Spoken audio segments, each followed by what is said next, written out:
स्वागत है आपका हमारे विशेष कार्यक्रम जीवन मंत्रा ज्योतिष वास्तु एवं मनोविज्ञान का संगम में, और मैं हूं आपके साथ आयुषी गौड़।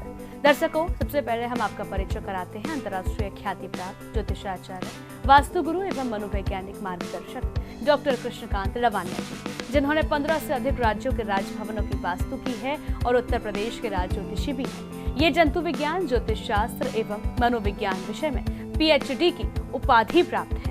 इनका अनुभव ज्योतिष एवं वास्तु के क्षेत्र में 23 वर्षों का है। गुरुजी, आपका एक बार फिर से स्वागत है हमारे विशेष कार्यक्रम में। धन्यवाद आयुषी जी, मैं सभी दर्शकों का स्वागत करता हूं और सभी को जय श्री श्याम, हारे के सहारे की जय। जय श्री श्याम। दर्शकों, गुरुजी, आज हमारा विषय जो है वो है काल सर्प दोष। आखिरकार काल सर्प दोष है क्या और इसका जीवन पर कितना प्रभाव पड़ता है? जी, काल सर्प दोष तब बनता है जब किसी व्यक्ति की कुंडली में सभी ग्रह राहु और केतु के बीच में स्थित हों। राहु और केतु चंद्रमा के उत्तरी और दक्षिणी नोड्स होते हैं, जो ग्रह के समय सूर्य और चंद्रमा के बीच बनने वाले बिंदु होते हैं। इस दोष के कारण व्यक्ति के जीवन में विभिन्न समस्याएं और बाधाएं आ सकती हैं, जैसे मानसिक तनाव, आर्थिक समस्याएं, स्वास्थ्य समस्याएं और वैवाहिक जीवन में परेशानियां। तो आपने अभी काल सर्प दोष के बारे में जाना कि आखिरकार काल सर्प दोष होता क्या है। गुरुजी, अगर मैं बात करूं उसके प्रकारों की, तो क्या कुछ प्रकार होते हैं काल सर्प दोष के?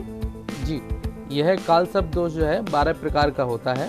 और 12 प्रकार में अगर हम बात करें तो जो राहु केतु की स्थिति के आधार पर इनको विभाजित किया गया है। जैसे पहला जो काल सर्प दोष है वो अनंत काल सर्प दोष कहलाता है। इसमें राहु कुंडली में जो है प्रथम भाव में होता है और केतु जो है वो 7वें भाव में होता है। जो यह वाला काल सर्प दोष है, यह व्यक्ति को मानसिक और शारीरिक कष्ट, आत्मविश्वास में कमी और पारिवारिक जीवन में तनाव देता है।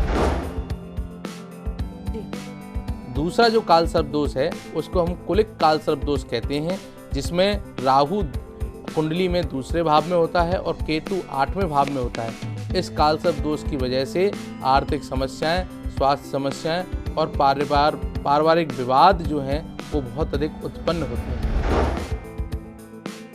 और तीसरा जो काल सर्प दोष है उसको हम लोग वासुकी काल सर्प दोष मानते हैं। इसमें कुंडली में राहु तीसरे भाव में और केतु 9वें भाव में होता है। यह दोष व्यक्ति के भाई बहनों के साथ संबंधों को खराब करता है। तनाव, भाग्य में बाधा और धार्मिक जीवन में समस्याएं जो है बहुत अधिक यह काल सर्प दोष लाता है। अब चौथा जो नंबर का आयुषी जो काल सर्प दोष है वो शंखपाल काल सर्प दोष है। इसमें राहु 4थे भाव में होता है और केतु 10वें भाव में होता है। इस दोष के कारण संपत्ति की समस्याएं, माता के साथ तनाव और कैरियर में बाधाएं उत्पन्न हो सकती हैं। यह काल सर्प दोष बहुत ही खतरनाक माना जाता है, क्योंकि इसमें जननी के साथ विवाद होता है, माँ के साथ विवाद होता है। इसीलिए क्या है, अब देखिए, माँ जो है सबसे अधिक ख्याल रखने वाली जीवन में होती है और माँ का जो महत्व है वो सबसे ज़्यादा होता है। और किसी के ऐसा काल सर्प दोष अगर है तो उसका माँ के साथ ही विवाद होता है, मतलब उसमें आत्मविश्वास या किसी पे विश्वास ना कर पाने की जो उसकी सबसे बड़ी कमी होती है। कमी होती है जी। 5वां काल सर्प दोष जो बताया गया है, पद्म काल सर्प दोष जिसे हम लोग कहते हैं। इसमें राहु जो है वो कुंडली में 5वें स्थान पर होता है और केतु जो है 11वें स्थान पर इसमें होता है। इस दोष से शिक्षा, संतान और निवेश में हानि हो सकती है। अगर यह वाला काल सर्प दोष अगर किसी की कुंडली में है, अगर वो शिक्षा लेने के लिए बाहर या विदेश यात्रा करता है तो कहीं ना कहीं ऐसा बताया जाता है उसको जीवन की हानि होती है, वो कहीं ना कहीं मृत्यु को प्राप्त होता है। इस वाले काल सर्प दोष में हम ये सलाह देते हैं कि किसी को जो है अपने माता पिता से अधिक दूरी नहीं बनानी चाहिए। हाँ, अधिक दूरी पर शिक्षा नहीं लेनी चाहिए। या विदेशों में जो शिक्षाएं हैं वो ये मतलब शिक्षा नहीं लेनी चाहिए, शिक्षा ग्रहण नहीं करनी चाहिए बाहर जाकर। हाँ जी। और 6वां जो काल सर्प दोष है आयुषी जी, वो महापद्म काल सर्प दोष है।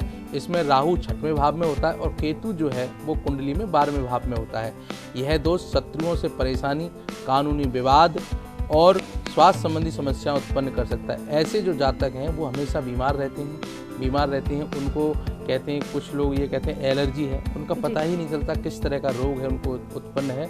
वो हमेशा किसी ना किसी समस्या से हमेशा ग्रसित रहते हैं। जो 7वां काल सर्प दोष है वो तक्षक काल सर्प दोष माना जाता है। इसमें राहु 7वें भाव में और केतु पहले भाव में होता है।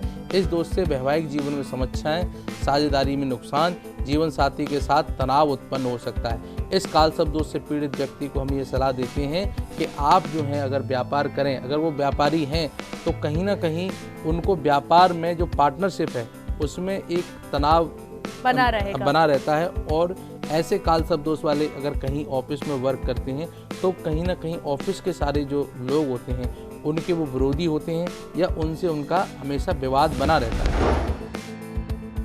अगर 8वें काल सर्प दोष की बात करें तो कर्कोटक काल सर्प दोष यह कहलाता है। इसमें राहु 8वें स्थान पर और केतु दूसरे स्थान पर या दूसरे भाव में होता है। इस दोष के कारण आयु में कमी, वित्तीय हानि और स्वास्थ्य से जुड़ी हुई समस्याएं होती हैं। कर्कोटक काल सर्प दोष जो है उसका हम लोग कहते हैं कभी कभी अल्प आयु से भी व्यक्ति जो है वो पीड़ित होने लगता है जी। तो ऐसा काल सर्प दोष भी खतरनाक साबित हो सकता है। संघचूर्ण काल सर्प दोष जो है इसमें राहु जो है वो राहु 9वें स्थान पर और केतु तीसरे स्थान पर होता है। इस दोष से भाग्य में बाधाएं, धार्मिक जीवन में समस्याएं और लंबी यात्राओं में कठिनाई होती है।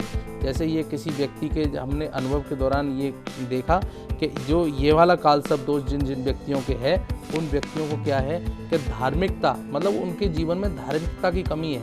वो सत्संग जैसी जो चीज़ें हैं, सत्संग, पूजा पाठ उन पर विश्वास नहीं करेंगे और कहीं ना कहीं जो है अपनी दिशा से हमेशा भटके हुए रहते हैं। उनको जीवन में समस्या ये रहती है कि वो किसी भी चीज़ पे, क्योंकि कहते हैं कि आत्मविश्वास जिसके अंदर है वही दूसरों पर विश्वास कर सकता है। तो उसके व्यक्ति के अंदर आत्मविश्वास की एक कमी रहती है। वो हमेशा क्या है सखी मिजाज का वो रहता है। 10वां जो काल सर्प दोष है वो घातक काल सर्प दोष है ना, जिसको हम लोग उसका नाम भी घातक काल सर्प दोष है। राहु 10वें और केतु 4थे भाव में अगर होता है तो इस दोष के प्रभाव से कैरियर में बाधाएं, कार्यस्थल पर तनाव, माता से तनाव उत्पन्न इसमें भी हो सकता है। घातक इसलिए है क्योंकि जो इसमें ये है कि हमेशा जो है वो तनाव की स्थिति उसके सामने अगर होगी तो वो बहुत अधिक होगी। अगर उसके साथ अगर कोई प्रशासन से अगर उसको परेशानी हुई तो बहुत अधिक होगी। तो ये घातक काल सर्प दोष माना जाता है। इसमें हम लोग कहते ही हैं कि आपको काल सर्प दोष का निवारण कराना ही पड़ेगा। जी। वैसे तो सभी काल सर्प दोष का निवारण होना चाहिए, परंतु इस वाले काल सर्प दोष का अत्यंत आवश्यक है। 11वां जो काल सर्प दोष का प्रकार है वो विषधर काल सर्प दोष है। जब इसमें हम लोग कहते हैं राहु 11वें भाव में और केतु 5वें भाव में अगर है तो इस दोष का मतलब कारण बनता है। इस दोष में आय में कमी, मित्रों द्वारा धोखा, निवेश में हानि हो सकती है। जैसे आजकल जो बच्चे हैं, टीनेजर हैं, वो प्रेम संबंधों को अधिक महत्व देते हैं। ऐसा अगर काल सर्प दोष है तो उनको क्या है जीवन में एक सच्चा मतलब प्रेम या अच्छा मित्र जो है वो मिल पाना उनको कठिन होता है। शेषनाग काल सर्प दोष जो है वो उसमें क्या है कि राहु 12वें भाव में और केतु 6वें भाव में होता है। यह दोष व्यक्तियों को शत्रुओं से परेशानी, स्वास्थ्य समस्याएं और खर्चों में वृद्धि करता है। तो ये तो अभी गुरुजी आपने बताया कि काल सर्प दोष के प्रकार कितने होते हैं और इसके नकारात्मक प्रभाव क्या होते हैं। लेकिन अगर मैं पूरा एक बात करूं काल सर्प दोष की, सभी काल सर्प दोषों की, तो उनके जो मेन प्रभाव होते हैं वो क्या क्या होते हैं हमारे जीवन पर, हमारी जिंदगी पर, वो क्या प्रभाव होते हैं? जी आयुषी जी, काल सर्प दोष का व्यक्ति के जीवन पर विभिन्न प्रकार के नकारात्मक प्रभाव पड़ते हैं। जैसे मानसिक तनाव और चिंता। व्यक्ति अक्सर मानसिक तनाव और चिंताग्रस्त रहता है। उसके सामने आर्थिक समस्याएं आती हैं, व्यापार में नुकसान उसको हमेशा रहता है, नौकरी में अस्थिरता और धन धान्य में उसकी कमी रहती है। स्वास्थ्य संबंधी अगर समस्याओं की अगर बात करें तो उसको बार बार बीमार पड़ता है। अस्वस्थ और गंभीर बीमारियां जो हैं उसको लगी रहती हैं और वैवाहिक जीवन में उसको कठिनाई आती हैं। दाम्पत्य जीवन में तनाव होता है, झगड़े होते हैं और अस्थिरता उसकी दाम्पत्य जीवन रहती है। अब जैसे बहुत से लोग क्या हैं कि इसका कारण अभी हम लोग जो कर रहे हैं उसमें रिसर्च ये कहती है कि संतान प्राप्ति में भी कभी कभी काल सर्प दोष जो है बाधा उत्पन्न करता है। संतान का स्वास्थ्य या उसकी मतलब शिक्षा से संबंधित जो समस्याएं हैं वो जातक के सामने आती है। शत्रुओं से परेशानी भी इसमें बहुत ज़्यादा है। शत्रुओं से समस्याएं, कानूनी विवाद, खेत जमीन के झगड़े, जड़ जोड़ू और ज़मीन जो कहते हैं, ऐसे विवाद जो हैं उस व्यक्ति के सामने आ सकते हैं। सामाजिक प्रतिष्ठा में कमी होती है। काल सर्प दोष जब तक व्यक्ति पर प्रभावी रहता है उसकी सामाजिक प्रतिष्ठा जो है वो बहुत कम रहती है और उसको कहीं ना कहीं सामाजिक जो संबंध हैं उनको सुचारू रखने में बहुत कठिनाई होती है। सामाजिक संबंध जो है वो खराब होते हैं। हाँ, खराब होते हैं। तो गुरुजी, अभी आपने हमें ये बताया कि काल सर्प दोष का हमारे जीवन पर कितना नकारात्मक असर पड़ सकता है और ये कितना बेहद आवश्यक होता है काल सर्प दोष का निवारण कराना। तो आखिरकार मैं जानूं कि निवारण कराने के उपाय कौन कौन से होते हैं। गुरुजी, आप क्या बताएंगे हमारे दर्शकों को कि आखिरकार कैसे जो है काल सर्प दोष का हम निवारण करवा सकते हैं? देखो, काल सर्प दोष को कई तरह से हम लोग निवारण कर सकते हैं। पहला जो सबसे ज़्यादा प्रचलित जो निवारण है वो यह है, नाग पंचमी के दिन जो है पूजा कराएं। नाग पंचमी के दिन विशेषकर नागों की जो पूजा है वो करानी चाहिए। यह इस दोष के निवारण का बहुत ही महत्वपूर्ण उपाय है। काल सर्प दोष के निवारण की एक पूजा भी होती है जो आजकल उज्जैन, त्र्यंबकेश्वर, नासिक या उज्जैन महाकालेश्वर में ये पूजाएं होती हैं और तीर्थ स्थलों पर भी काल सर्प दोष का निवारण कराया जा सकता है। आजकल जो कुछ ज्योतिषी जो सलाह देते हैं, नागों का दान और पूजा, या नागों को या फिर नागों के लिए दान करें, है ना, और नागों की पूजा वो करें। सबसे जो अधिक जो साइंटिफिक निवारण है उसमें ये आता है कि महामृत्युंजय मंत्र का नियमित जाप करें, जिससे काल सर्प दोष का निवारण जो है बहुत आसानी से हो सकता है। गोमेद, अगर हम रत्नों में अगर बात करें तो रत्नों में गोमेद और कैट साइज, जिसे लहसुनिया हम लोग बोलते हैं, यह उनको धारण करना चाहिए। राहु और केतु के रत्न धारण करने से कहीं ना कहीं यह प्रभाव कम होता है।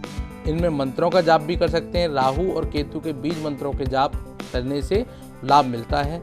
शिवलिंग पर अभिषेक जो है वो करना चाहिए ऐसे जातकों को, क्योंकि शिवलिंग पर अभिषेक करने से उनको बहुत अधिक लाभ मिलता है। शिव जी का व्रत रख सकते हैं। शिव जी का दिन जो है वो सोमवार है, सोमवार को व्रत रखें और काले तिल, शहद और भांग मिलाकर शिवलिंग पर जल चढ़ाएं और नाग यंत्र की स्थापना करें। नाग यंत्र की स्थापना कर उसकी पूजा करें। इससे ऐसे उपायों से क्या है, काल सर्प दोष का निवारण आसानी से किया जा सकता है। तो दर्शकों, जाना आपने कि आखिरकार हम कुछ उपायों का अगर हम उपायों को फॉलो कर रहे तो हम काल सर्प दोष से मुक्ति भी पा सकते हैं, उसका निवारण भी हो सकता है।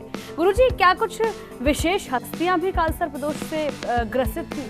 जी, कहीं ना कहीं ऐसे दोष जो काल सर्प दोष है बहुत ही प्रभावी दोष है। सर्वप्रथम हम सम्राट अशोक की बात करेंगे। काल सर्प दोष उनको अनुमानतः अनंत काल सर्प दोष था और उनके लिए प्रारंभिक जीवन में सम्राट अशोक को कई संघर्षों और युद्धों का सामना करना पड़ा। कलिंग के युद्ध के बाद उन्हें गहरा मानसिक और भावनात्मक आघात हुआ, जिसके बाद उन्होंने बौद्ध धर्म अपनाया। उन्होंने निवारण के लिए अगर हम बात करें तो बौद्ध धर्म को अपनाने और अहिंसा के मार्ग पर चलने के बाद उनके जीवन में सकारात्मक परिवर्तन आया। दूसरे अगर हम बात करें, हमारे प्रथम जो प्रधानमंत्री रहे पंडित जवाहरलाल नेहरू जी, उनको भी काल सर्प दोष था। उनका जो काल सर्प दोष संघपाल काल सर्प दोष नाम से जाना जाता है। उनके सामने स्वतंत्रता संग्राम के दौरान कई बार उनको जेल जाना पड़ा और प्रधानमंत्री बनने के बाद देश को संवारने की बड़ी जिम्मेदारी उनको निभानी पड़ी। उनके लिए उन्होंने जो निवारण किया वो ध्यान और धार्मिक अनुष्ठानों के माध्यम से इस दोष के प्रभाव को कम किया। नियमित रूप से महामृत्युंजय का मंत्र का जाप पंडित जवाहरलाल नेहरू जी करते थे, जिससे उनका प्रभाव या काल सर्प दोष का प्रभाव उनके जीवन में कम हुआ। प्रधानमंत्री स्वर्गीय इंदिरा गांधी जी भी काल सर्प दोष से पीड़ित थीं। उनका काल सर्प दोष जो हमने बताया, कारकोटक काल सर्प दोष का प्रकार उनके जीवन में बहुत प्रभावी था। आपातकाल की घोषणा के दौरान उन्हें कई विरोधों और संघर्षों का सामना करना पड़ा। राजनीतिक जीवन में कई उतार चढ़ाव उनके जीवन में आए और उन्होंने धार्मिक अनुष्ठानों और महामृत्युंजय के मंत्र के जाप के माध्यम से इस प्रभाव को कम किया। अगर हम स्वर कोकिला जो हैं लता मंगेशकर की बात करें, उनके जीवन में भी काल सर्प दोष था। उनके जो काल सर्प दोष का प्रकार विषधर काल सर्प दोष उनके कुंडली में था। उन्होंने अगर परिस्थितियां उनकी देखें तो जीवन के प्रारंभिक दौर में उन्हें संगीत के क्षेत्र में स्थापित करने में या अपने संगीत को एक बड़ा मुकाम देने के लिए उनको बहुत ज़्यादा कठिनाइयाँ आई उन्हें स्वास्थ्य संबंधी समस्याएं भी बहुत उत्पन्न हुई। उन्होंने धार्मिक अनुष्ठानों और मंत्र जाप के माध्यम से इस दोष के प्रभाव को कम किया। शिव भक्ति में उनकी विशेष रुचि थी और शिव की उपासना करने पर भी उनको कालसर्प दोष के निवारण में लाभ मिला। महात्मा गांधी जी बापू जो हैं वो कालसर्प दोष से पीड़ित थे। यह तो महापद्म कालसर्प दोष उनके जीवन में प्रभावी था और स्वतंत्रता संग्राम के दौरान कई बार जेल जाना पड़ा और समाज सुधार में कई बाधाएं आई। उन्होंने ध्यान, योग और धार्मिक अनुष्ठानों के माध्यम से इस दोष के प्रभाव को कम किया। सत्य और अहिंसा के मार्ग पर चलकर जीवन को उन्होंने सफल बनाया। तो दर्शकों, जाना आपने कि कितनी अहम हस्तियां भी कालसर्प दोष से प्रभावित थीं और उन्होंने किस प्रकार निवारण किया। गुरुजी, अक्सर होता है कि जब तक प्रमाण नहीं होता तब तक लोग मानते नहीं हैं, तो क्या कालसर्प दोष का कहीं शास्त्रगत उल्लेख है? जी, शास्त्रगत उल्लेख है। देखिए आयुषी जी, अगर हम बात करें भृगु संहिता की, तो भृगु संहिता में कालसर्प दोष का उल्लेख नहीं है। ज़्यादातर ज्योतिषी इस तरह की बात करते हैं, सकारात्मक अगर किसी उनको जैसे जातक को अगर सकारात्मक करना हो तो उसमें ये कहते हैं कि भाई इनकी कुंडली में, मतलब जो आज कुंडली में कालसर्प दोष बताया जा रहा है, भृगु संहिता एक तरह से रामायण है ज्योतिष की, उसमें कालसर्प दोष का विवरण नहीं है, परंतु बृहद पाराशर होरा शास्त्र, इसमें कालसर्प दोष का वर्णन है। राहु और केतु के प्रभावों का उसमें विस्तृत जो है वर्णन किया गया है। फल कथनम में जो है राहु और केतु के दोष का वर्णन और निवारण के उपाय उसमें बताए गए हैं। जो प्रश्न मार्ग है उसमें राहु और केतु के प्रभाव और दोषों का वर्णन किया गया है। तो ये तो अभी आपने बताया कि क्या प्रमाण है, कहाँ उल्लेख है, किन शास्त्रों में उल्लेख है। यदि मैं बात करूं ज्योतिष की, क्या ज्योतिष के अनुसार भी इसका कहीं उल्लेख है? जी आयुषी जी, 20वीं और 21वीं शताब्दी के कई ज्योतिषियों ने कालसर्प दोष पर लिखा और उसके निवारण के उपाय सुझाए। इनमें से कुछ प्रमुख नाम जैसे डॉक्टर बी.वी. रमन जो है आधुनिक भारतीय ज्योतिष के प्रमुख विद्वान जिन्हें कहा जाता है, कालसर्प दोष पर उन्होंने लेखन किया और उसे समझाने का पूर्ण प्रयास किया। के.एन. राव प्रसिद्ध भारतीय ज्योतिषाचार्य रहे हैं जिन्होंने राहु और केतु के प्रभावों पर अपने लेखन में चर्चा की। तो ये ज्योतिषीय उल्लेख था आपने बताया और शास्त्रगत उल्लेख पर भी आपने चर्चा की। लेकिन आजकल की जो ज़माना है वो बहुत मॉडर्न हो चुका है, बहुत डिजिटलाइजेशन हो चुका है, तो क्या कुछ वैज्ञानिक उल्लेख भी है, क्या कुछ वैज्ञानिक नियम भी है इसका? जी, कालसर्प दोष का वैज्ञानिक दृष्टिकोण से पूरी तरह से प्रमाणित करना कठिन है, लेकिन इसके पीछे के खगोलीय और मनोवैज्ञानिक सिद्धांत इसको समझाने में मदद कर सकते हैं। जैसे खगोलीय गणनाएं जो हैं, नासा और अन्य खगोलीय संस्थाएं राहु और केतु की गणनाएं करती हैं जो ग्रहण के समय सूर्य और चंद्रमा के बीच बनने वाले बिंदु होते हैं। मनोविज्ञान अनुसंधान के बारे में अगर बात करें तो चिंता और तनाव के प्रभावों पर किए गए अनुसंधान कालसर्प दोष के मानसिक प्रभाव को समझा सकते हैं। मनोवैज्ञानिक दृष्टि से राहु और केतु के प्रभाव व्यक्ति की मानसिक और भावनात्मक स्थिति पर असर डाल सकते हैं। धार्मिक अनुष्ठान और विश्वास जो है, समाज में कालसर्प दोष के निवारण के लिए विशेष अनुष्ठान और पूजा का प्रावधान है जो मानसिक शांति और सकारात्मकता लाने में मदद कर सकते हैं। यानी कि ये तमाम जितना आपने बताया वो वैज्ञानिक दृष्टिकोण से था। अब मैं बात करूं इसके निवारण के वक्त सावधानियों की, तो जैसा कि सुनने में आता है और शास्त्रों में भी लिखा गया है और ज्योतिषाचार्य भी कहते हैं कि जो निवारण होता है कालसर्प दोष का, उसके दौरान काफ़ी सावधानी बरतनी चाहिए। तो क्या कुछ सावधानी होती है गुरुजी? जी आयुषी जी, देखिए सबसे पहले तो उसमें अहम बिंदु ये है कि पहले तो उचित समय, उपायों को विधि पूर्वक और सही समय पर करना चाहिए। उदाहरण के लिए नाग पंचमी, महाशिवरात्रि, ऐसे समय पर ये निवारण करने चाहिए। अगर किसी योग्य ज्योतिषाचार्य की सलाह लेनी इसमें आवश्यक है। सही निदान और निवारण के लिए विशेषज्ञ की मार्गदर्शन, मतलब विशेषज्ञ का मार्गदर्शन होना चाहिए। आध्यात्मिक दृष्टिकोण से अगर मानसिक शांति और सकारात्मक दृष्टिकोण बनाए भी रखना है तो धार्मिक अनुष्ठान और ध्यान मनोवैज्ञानिक संतुलन बनाए रखने में सहायक हो सकते हैं। परिवार की भी इसमें भूमिका है। परिवार का सहयोग और समर्थन भी दोष के निवारण में महत्वपूर्ण भूमिका निभाता है। मानसिक और भावनात्मक समर्थन से जीवन की समस्याओं का सामना करना आसान हो जाता है। तो दर्शकों, आपने जाना और इतनी अहम आपने जानकारियां अपने अनुभव के माध्यम से दी, आपने उदाहरण के माध्यम से दी। तो क्या होता है काल सर्प दोष, इसका निवारण कैसे किया जाता है। तो अंत में मैं आपसे कहूँगी, अनुरोध करूँगी कि आप हमारे दर्शकों को क्या निष्कर्ष देना चाहेंगे। आयुषी जी, काल सर्प दोष एक जटिल ज्योतिषीय दोष है जो व्यक्ति के जीवन में कई प्रकार की समस्याएं उत्पन्न कर सकता है। इसे समझने और इसके निवारण के लिए शास्त्रगत ज्ञान, खगोलीय गणनाएं, मनोवैज्ञानिक प्रभाव और सामाजिक सांस्कृतिक प्रमाण महत्वपूर्ण है। किसी योग्य ज्योतिषाचार्य की सलाह और सही उपायों के माध्यम से व्यक्ति अपने जीवन को बेहतर बना सकता है। तो दर्शकों, जाना आपने कि काल सर्प दोष क्या होता है, क्या कैसे प्रभावित होता है हमारे जीवन पर, क्या प्रभाव डालता है, इसके नकारात्मक प्रभाव क्या होते हैं, इसके उपाय क्या होते हैं और बाकी तमाम जो जानकारियां हमें गुरुजी से प्राप्त हुई। हम उम्मीद करेंगे कि ये जानकारियां आपके जीवन में सकारात्मक प्रभाव लेकर आएंगी। गुरुजी, आपका बहुत बहुत धन्यवाद इस समस्त जानकारी के लिए। बहुत बहुत धन्यवाद आयुषी जी, और सभी दर्शकों को उज्जवल और स्वर्ण भविष्य की शुभकामनाएं। आप सभी को जय श्री श्याम, हारे के सहारे की जय। जय श्री श्याम। दर्शकों, तो आपने आज कई अहम जानकारियां हासिल की और इस कार्यक्रम में आज के लिए फिलहाल इतना ही। हम फिर मुलाकात करेंगे किसी और कार्यक्रम के साथ, किसी और विषय के साथ। तब तक के लिए मुझे दीजिए आज्ञा। नमस्कार।